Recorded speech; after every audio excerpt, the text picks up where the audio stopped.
How do you feel great on vacation? Like really good? Easy. You go to Aruba. You'll spend your time relaxing on cool white sand beaches and floating in healing blue water. You'll immerse yourself in natural wonder and find your center on an island where things move at your speed. You won't just feel great, you'll feel relaxed, renewed, and ready for life.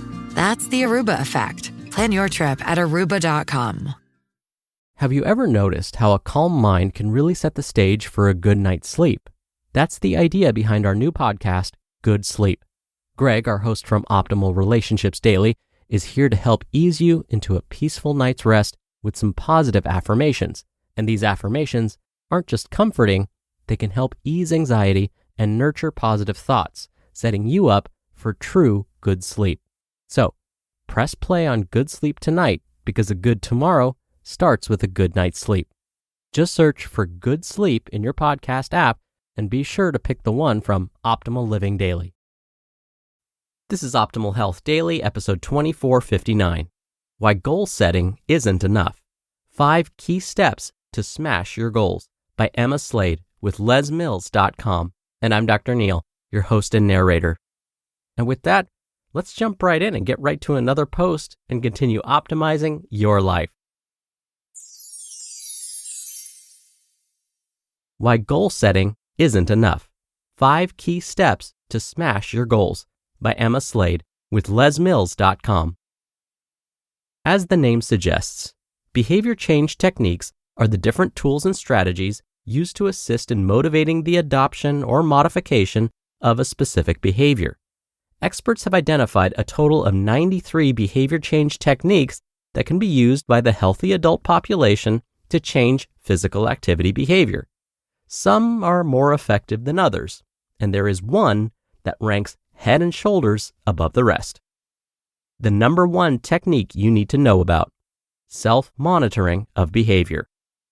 Self-monitoring of behavior involves identifying and recording an exercise action. This could be marking workouts off on a calendar, or keeping a weekly journal of exercise sessions and noting down what went well and areas to improve upon. The focus of the monitoring is on the behavior itself, not the outcome. For example, you would log workouts in an app, not log weight loss or changes to your fitness levels. Self-monitoring ranks top of the list for a reason. It's the only technique that can be used in isolation to effectively change exercise habits. It's also the active ingredient that makes the other 4 behavior change techniques listed next thrive.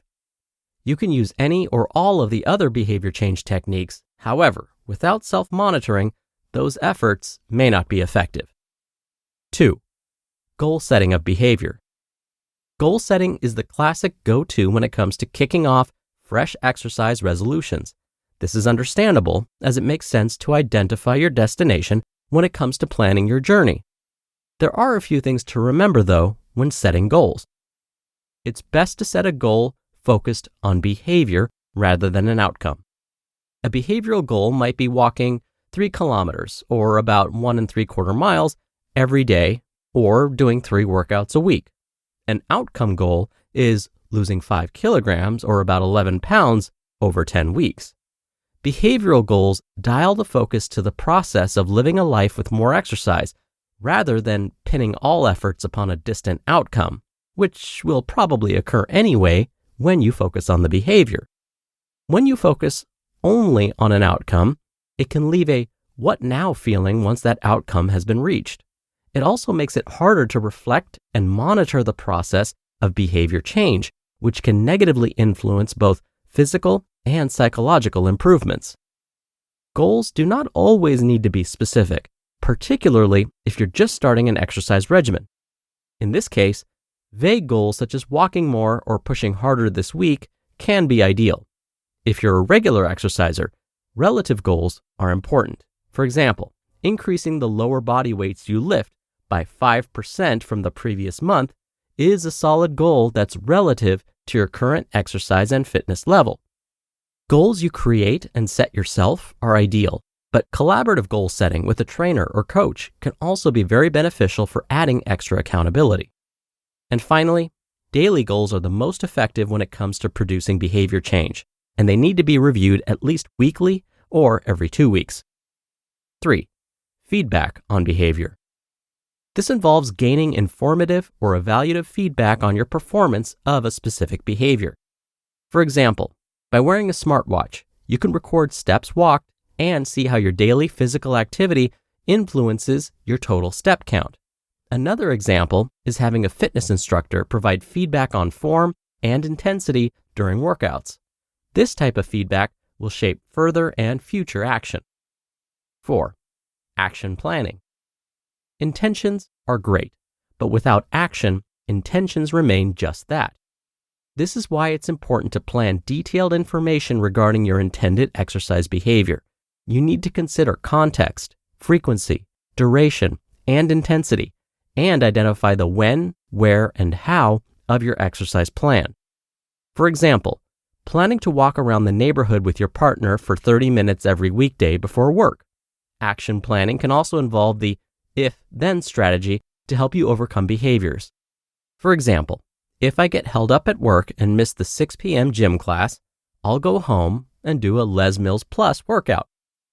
And 5, review of behavioral goals.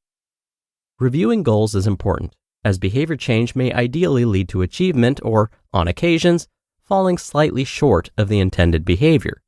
Such review presents an opportunity to reset the same goals. Perhaps, for example, you simply need more time, or you can modify the goal or set a completely new goal. Reviewing goals should occur either weekly or every 2 weeks. An example would be examining whether your daily exercise goals for the past week have been reached, and then modifying your daily goals for the next week to promote success. This could be increasing daily activity further or changing the activity altogether. The use of 3 or 5 of these techniques is ideal.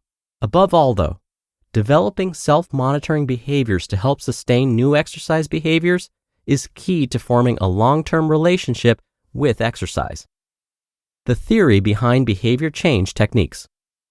Control theory is one explanation as to why these specific behavior change techniques work. It proposes self-regulation, the exertion of control over thoughts, feelings, and actions, as a key component in human behavior.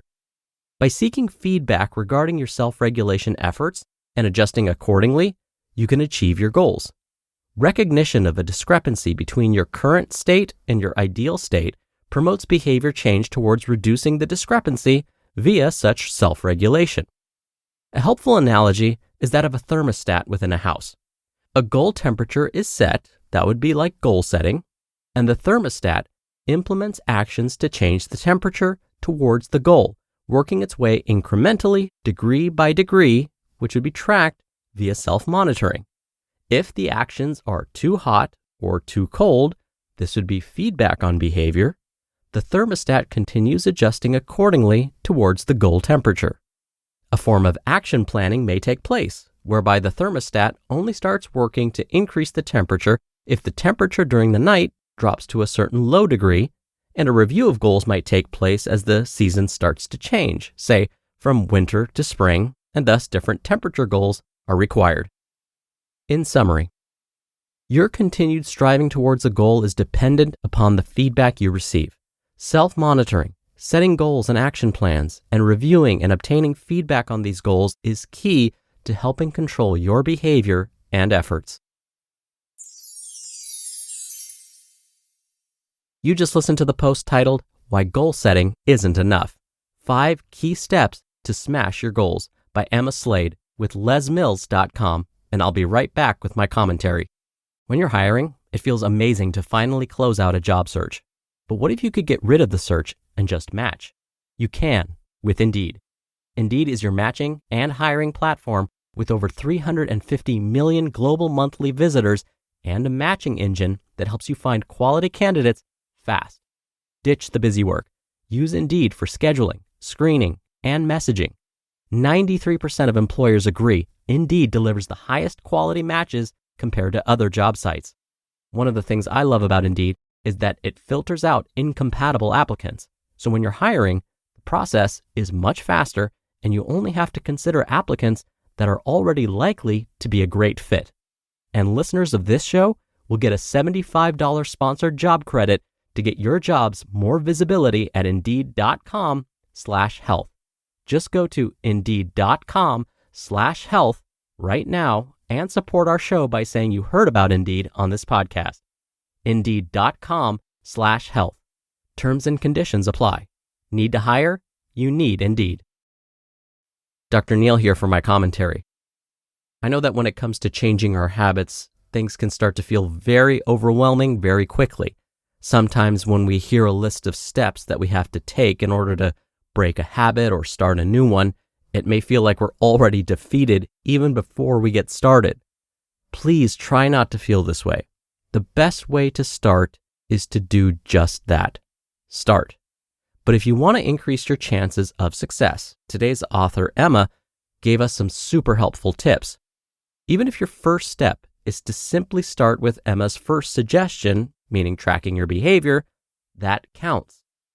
By simply writing down what you ate or tracking your steps or whatever it is you want to bring more attention to, tracking alone will start to change the way you think about your habits. And quite often, just by tracking your behavior, it automatically changes your behavior. I'll give you an example. If you're tracking your steps, it doesn't feel great to write a giant 0 in your behavior journal for the day. That alone can motivate us to remember to move the following day. Or say we're tracking our eating habits. It doesn't feel great to note that we had 5 slices of pizza for dinner, so we may think twice before going back for seconds or thirds. So, if you are looking for a place to start, I'm a huge fan of monitoring our behaviors. Could you tell? All right, that'll do it for today. I hope you have a great rest of your day, and I'll see you back here tomorrow for the Friday Q&A episode and where your optimal life awaits.